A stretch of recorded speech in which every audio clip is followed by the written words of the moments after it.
yarattım dumanla görüştüm.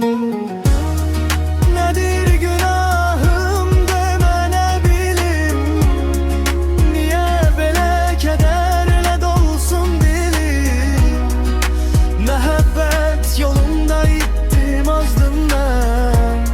Nedir günahım, niye tenha kaldım ben?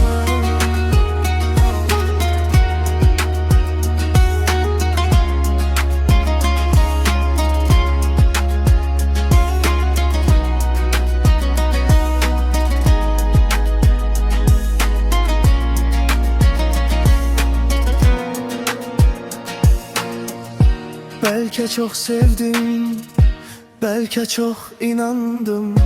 Yalancı vedlerin oduna yandım. İndi suallar içinde boğulur yüreğim. Beni bu dertten kim kurtaracak, kim diyecek?